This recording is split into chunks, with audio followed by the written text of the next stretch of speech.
Okay. Once again, good morning to everyone. Welcome to the ceremonial signing of the Memorandum of Understanding between the DSWD and the Association of DSWD Social Workers Incorporated. Our distinguished guests, ladies and gentlemen, please rise for the prayer by Ms. Gloria Alvarado, to be followed by the singing of the Philippine National Anthem by Ms. Nena D. Vias. Please all rise.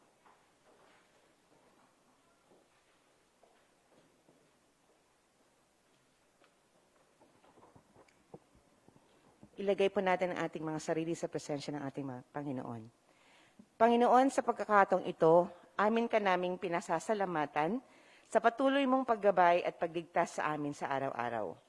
Ama, halos 8 buwan na simula nang kami ay simulang gulantangin ng pandemya, subalit nananatili kaming bumabangon at lumalaban dahil sa patuloy mong pagmamahal at pagpapala. Lingapin mo ang buong lingkod bayan, lalo na ang kagawaran namin, ang DSWD. Sa pamumuno ng aming kalihim, Ginoong Rolando Joselito D. Bautista, 10 ng mga opisyalis namin na lakas loob at husay na hinaharap ng hamon ng tagapagtataguyod ng aming mga programa at serbisyo. Aming tinataas aming Ama, sa mga oras na ito, ang gaganaping paglakda ng pakikipagkasundo sa pagitan ng DSWD at ADSWI, ang Association of DSWD Social Workers Incorporated, upang palakasin pangkakayanan ng mga social workers at ialay ang kanilang kakayanan, talino at pagtatakda sa sarili para sa kabutihan ng mga nangangailangan. Ang lahat ng pasasalamat at papuri ay tinataas namin sa iyo, Panginoon. Amen.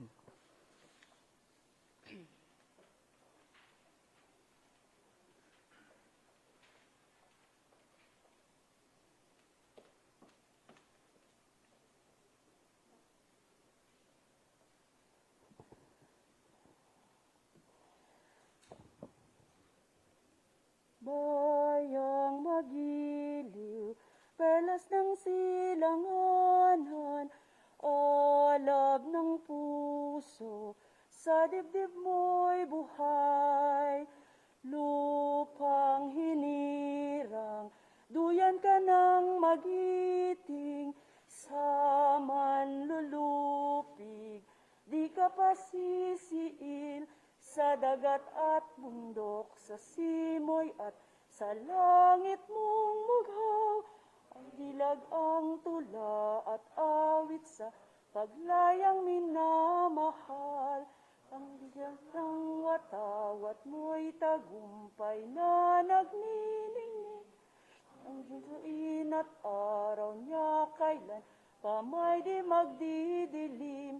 Lupa ng araw ng hatid pagsinta, buhay ay langit sa piling mo. Aming ligaya na pagmamangapi, ang mamatay ng dahil sa'yo.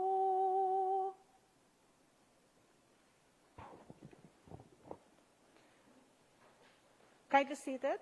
Thank you. Thank you, Ms. Gloria and Ms. Nena, for the prayer and the national anthem.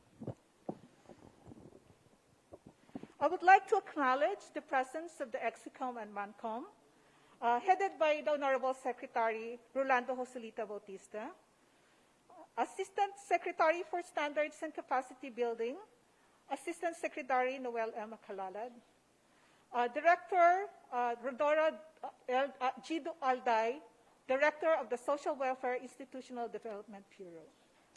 I would also like to acknowledge the presence of the ADSWI officers, headed by the National President, Mr. Ricky Bunao, Mr. Ronald Castro, President of Central Office Chapter, Mr. Dionisio Dalusong, Field Office 4A, Chapter President, Ms. Princess V. Bajihilidad, Field Office 4B, Chapter President, ADSWI Central Office members and officers who are also present here today, and of course, the social workers at the Central Office and Field Offices who are also joining us right now via DSW Facebook page.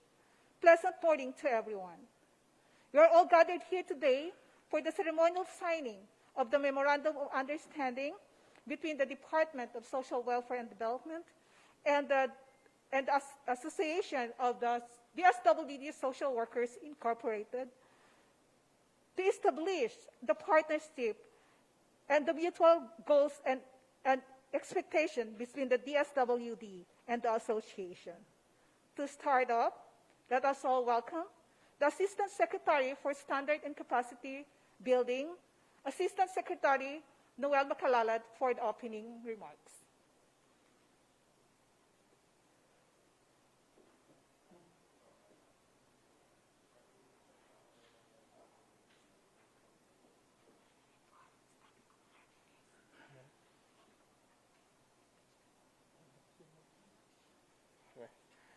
Magandang umaga sa inyong lahat. Narito tayo ngayong umaga sa signing isang napaka-importanting event sa ating Social Welfare and Development Institute. Ito ang pag-sign up ng agreement sa Social Worker Association of the Philippines na pinangungunahan ng ating National President, Mr. Ricky Bunao. And maraming salamat po sa inyong lahat sa pagdalo ninyo sa ating activity ngayong umaga. Maraming salamat. Thank you very much, Sec. Noel Macalalad, for the opening message. At this point, let's all welcome the Honorable Secretary Rolando Joselito Bautista to deliver his message.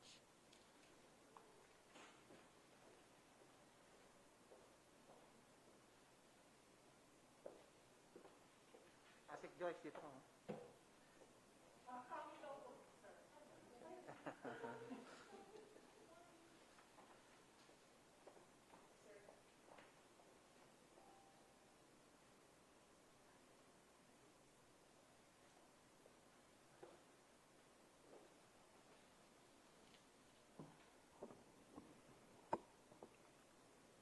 Foremost, I'd like to acknowledge the presence of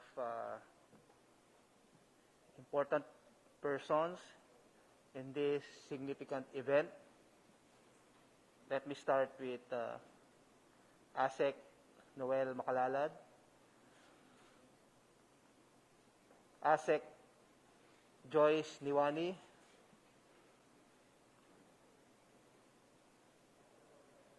Mr. Ricky Bunao, the National President, ADSWI,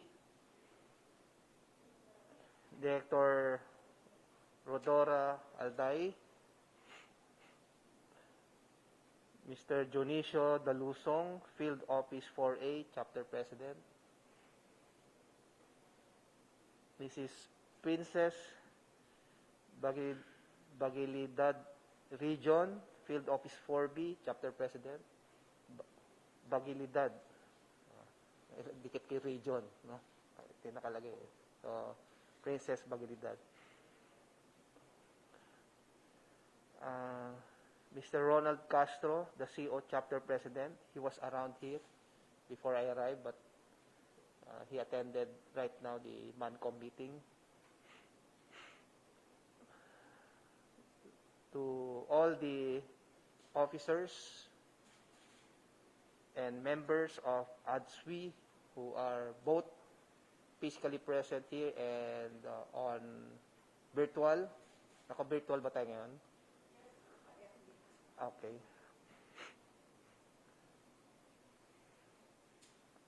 DSWD personnel present here. Magandang umaga po sa inyong lahat. I'd like to thank the ADSWI for inviting me here. It's an honor and privilege to be your guest of honor or the keynote speaker in this momentous event. Magandang umaga po muli sa inyong lahat. Mukhang malungkot tayo Dapat masaya tayo ngayon dahil nasa Yuletide mode tayo and vacation mode. Today we are here to officially recognize the valuable partnership of DSWD and the Association of DSWD Social Workers, or ADSWI, to the signing of the Memorandum of Understanding that will ensure the continuous development and implementation of projects to enhance the social work profession.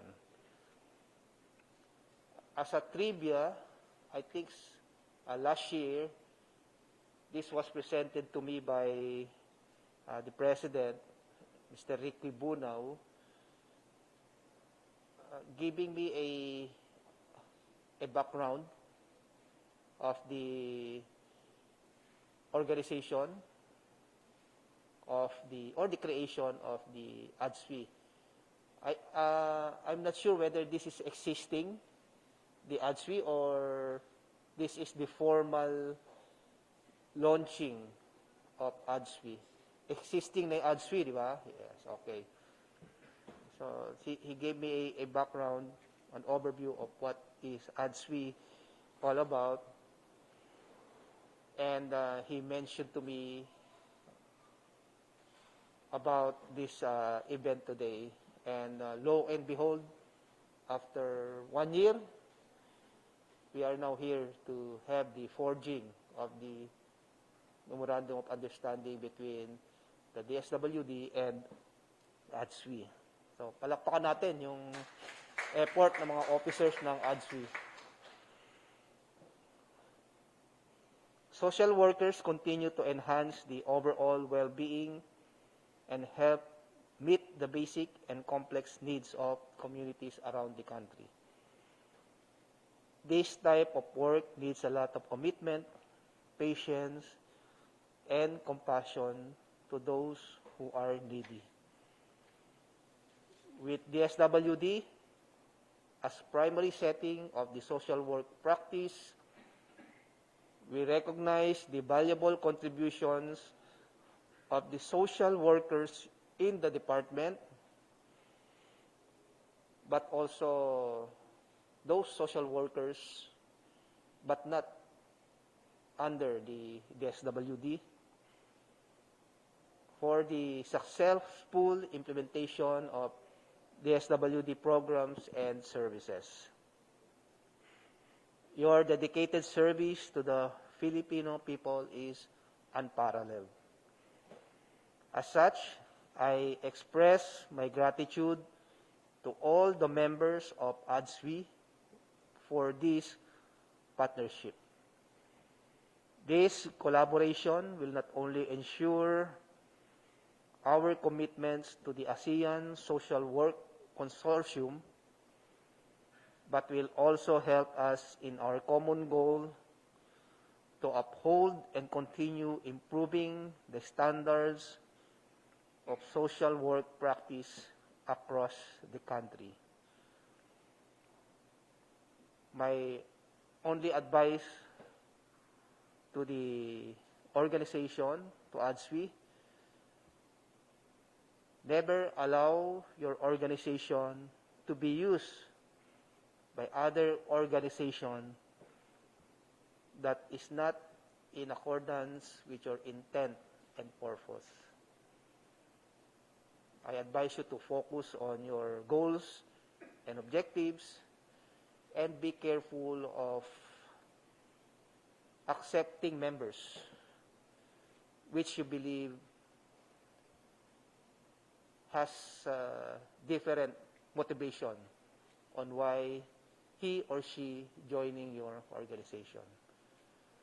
Mahirap yan kasi you are existing for quite some time, then suddenly someone or somebody will join you with the intent of deviating from what you really want to do on your organization. So, ingat lang tayo doon. On the other hand, my also advice to you is do not create animosity for those who are not members of ADSWI. Meaning to say na kung merong mga activities o merong mga concerns that it necessitates involving non-social workers, then you should be open to that. No? Kasi siyempre, chances are the organization is exclusively for social workers. There will be a chance that some members who wants to assist you or wants to help you in your activities, then I hope you will be open, no, to accept those volunteers. Rest assured that the department will continue to support ADSWI and all of its endeavors towards the advancement of the field of social work. Kapit kamay tayo at ipagpatuloy natin ang serbisyong maagap, may malasakit, mapagkalinga, at walang puwang sa katiwalian. I wish ADSWI, its officers, and all its members all the best. And I would also like to take this opportunity to greet you all Merry Christmas and a prosperous New Year. Magandang umaga pong muli sa inyo lahat at mabuhay ang ADSWI.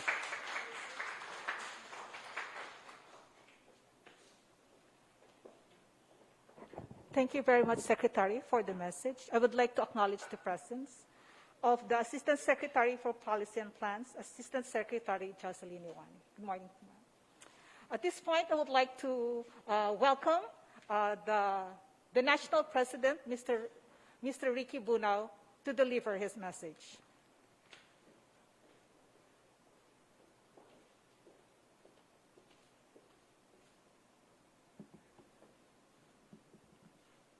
Magandang umaga po sa ating lahat, sa ating kalihim, Secretary Rolando Silito Bautista, the most highly respected, humble, and very supportive Secretary of the DSWD, as well as to our social work organization in the department. To our undersecretaries, assistant secretaries, mga central office, MANCOM, and field offices, regional directors, thank you for all the support to our initiated association of DSWD social workers in our department. Maligayang Pasko po sa ating lahat and advance Happy New Year. The Association of DSWD Social Workers Incorporated is an organization of employed social workers. Kasama dito yung MOA, contractual, mga regular, basta employed in the department. And this is duly registered with the Securities and Exchange Commission dated November 16, 2012. The ADSWI purposes for which the association incorporated are the following: to establish and form cohesive and united organization of social workers in the department that would foster active fellowship and camaraderie among its members, to strengthen knowledge, attitude, and skills of member social workers for the professional advancement and effective social work practice. Of course, to extend the support to its members in a way that their immediate needs are met, and to affiliate with other organized networks, associations, or coalitions, local and abroad, for continuous advancement of our members, and here to participate in the formulation and implementation of department policies, programs, and services, and also resolution of issues and concerns relevant to social work profession and practice. And lastly, we advocate, negotiate, and receive further benefits and incentives and privileges in favor of the members as defined under the Magna Carta for Social Workers and other related laws and policies, among others. The ADSWI was officially recognized by DSWD in 2012 and through its active engagement and involvement with other professional social work organizations in the Philippines, we became the newest member of the ASEAN Social Work Consortium in 2018. The consortium is composed of PASWI, or the Philippine Association of Social Workers, the National Association of Social Work Education, the Association of Medical Social Workers in hospital setting, the DOH League of Social Workers, the Philippine Association of Court Social Workers, and the Association of Social Workers and Development Officers, or also DOPI, the Association of Child Caring Agencies of the Philippines, and the National Council for Social Development, and of course, our newly member, the Association of DSWD Social Workers. And of course, DSWD, through our secretaries, headed us into the ASEAN region and commitments. However, prior to the ADSWI organization, we, the social workers, have shown wholesome support to the department through various knowledge and competencies, skills, and professional experiences and practices. Some of our social workers encountered challenges in the field of work assignments while carrying and performing the tasks and responsibilities to our clientele group. Ito po yung mga karanasan na naging bahagi ng personal and professional development that gears towards the improvement of the DSWD programs and services. Kaya po, ang ADSWI po ay nagpapasalamat sa ating butihing kalihim, Secretary Rolly Bautista, sa ating SWDB through the guidance of ASEC Noel Macalalad, kay Director Dulay, at kay ASEC Joyce Niwani, and iba pang mga opisyales at nasa EXICOM and MANCOM ng DSWD, kasama na yung ating Field Office Regional Directors. Dahil sa inyo po, kami po, mga social workers dito sa department, ay magpapatuloy sa pagtulong sa ating kagawaran upang maipaabot sa ating mga partners, national government agencies, mga non-government organization, and local government units ang iba't ibang direktiba, mga programa at serbisyo, lalo na sa paghahanda natin ng implementation ng Devolution Part 2 o itong Mandanas 2. At ipagpapatuloy namin, mahal naming kalihim, ang maagap at mapagkalingang serbisyo para sa lahat ng pinaglilingkuran ng ating departamento. We, the social workers of DSWD, will be an active partner of the department and the Philippine government in promoting policies, development, and implementing various programs and services for the empowerment of the poor, vulnerable, and those disadvantaged sectors, as well as in advocating sustainable development and long-lasting peace throughout the country. We do hope also that our beloved Secretary, the EXICOM and MANCOM officials, and the Field Office Regional Directors will also help us in our needs like the continuous capacity building and development for effective social work practice, the concerns for safety and protection, while we, the social workers and development workers, are engaged in any work or actions. Muli po, magpapasalamat kami sa lahat na tumulong sa amin para maisakatuparan ito. Merry Christmas po muli and God bless. Mabuhay ang manggagawang panlipunan at ang kagawaran ng kagalingang panlipunan at pagpapaunlad. Thank you po. Thank you very much, Mr. Ricky Bunao, for the message. And now, for the most awaited moment of this event, the signing of the Memorandum of Understanding. May we have the Honorable Secretary representing DSWD and Mr. Ricky Bunao representing the ADSWI for the signing of the agreement. Sir Smergay, the representative for the signing.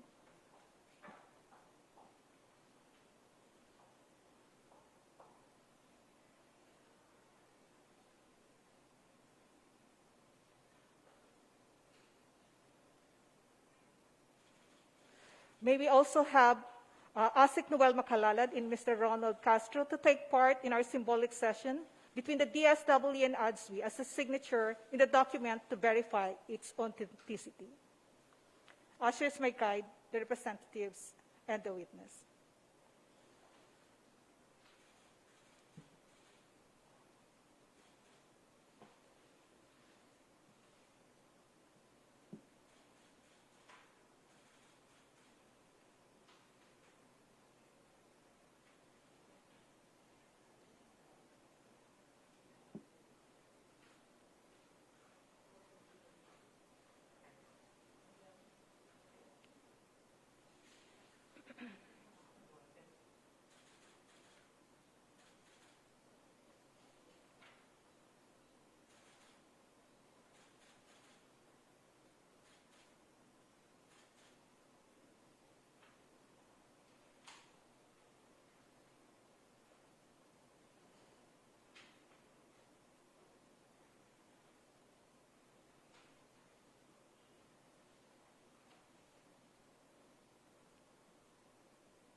at this point, may we request for a photo opportunity to document the final signing. Our SMS may take the position to take the photos. Ladies and gentlemen, a round of applause to DSWD and ADSWI partnership. To close this event, let me call in Director of the Social Welfare Institutional Development Bureau, Director Rodora Alday, for the closing message.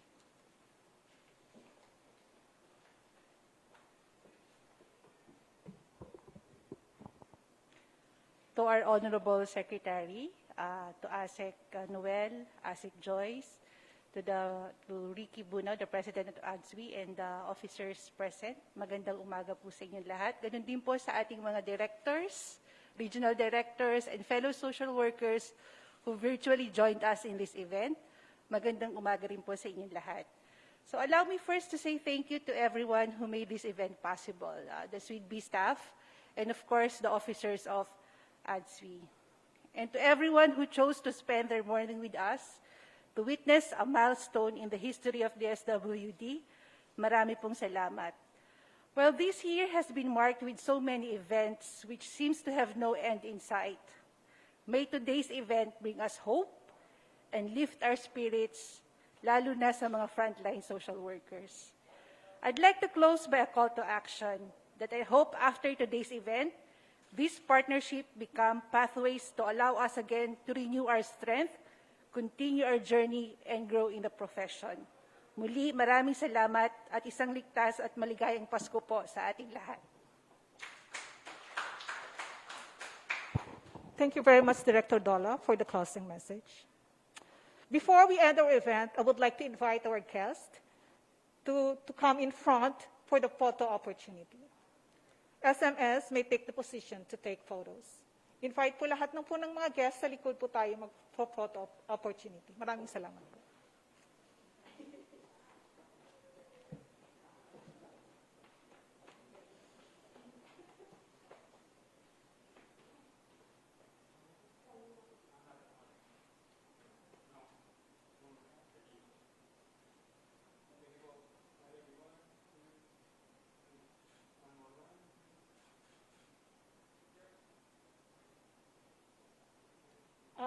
Swedish, other members of ADSWI, pwede po tayo mag-join sa photo opportunity.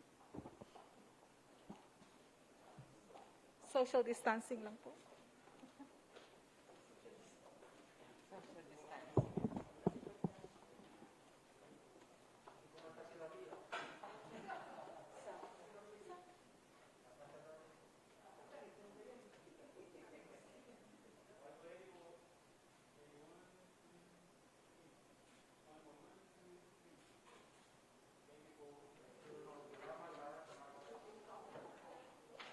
Thank you. And now the ceremony has come to end. Once again, thank you, everyone, for gracing our ceremony with your presence, and also those who are watching via DSWD Facebook page. Thank you. We truly appreciate it. With this, ladies and gentlemen, our ceremony has come to end. Once again, thank you and Merry Christmas. All guests are invited for refreshment. The refreshment station